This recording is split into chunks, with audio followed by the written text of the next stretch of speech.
So for more, we now welcome Colonel in the Reserves, Olivier Rafowicz, the IDF spokesperson for international media. He joins us from Tel Aviv. Thank you so much for your time. This Houthi ballistic missile impacting on the grounds of Ben Gurion Airport, 6 people injured. It could have been catastrophic. Olivier, why wasn't the missile intercepted?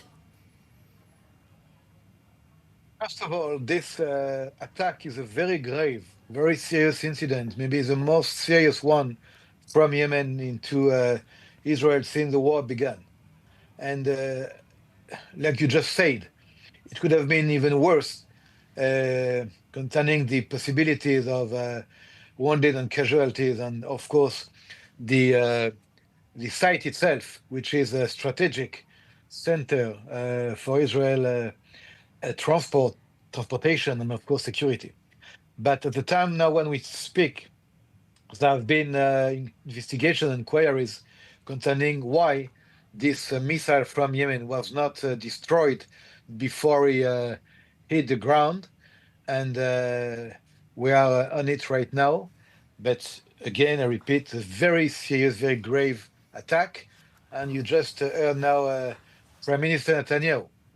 Israel is checking the ways to react, but it is a thing that we cannot get into details.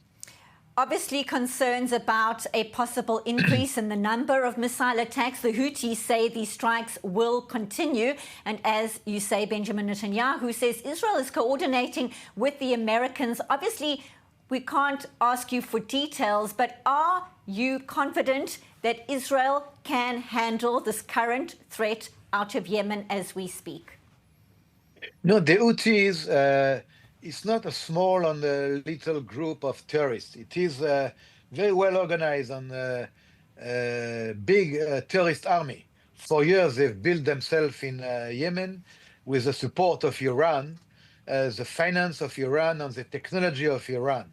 And in spite of the attacks by the American-led coalition, also with the Brit, as you just see, it's not over yet. So we need to be patient. But at the end of the process, I'm confident that we will find together with our allies the ways to make this threat out.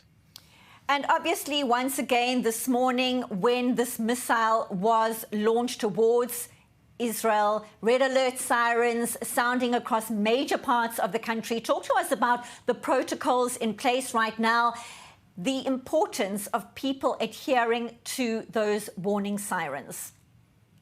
The protocol is very important and is based on 2 phases. One is actually giving some time for people to find shelters, to find ways to protect themselves in case that they are not in the best place.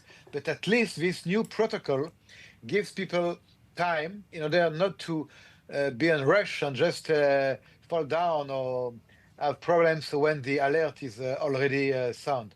So the protocol has to be actually listened very carefully. And I repeat that the population of Israel is still in the situation of war, and we have to be very, very, very connected to all the protocol from the Picud Aref, from the civil defense and the applications in order to give the population, the children, the women, elders, all what should be done for them for being protected.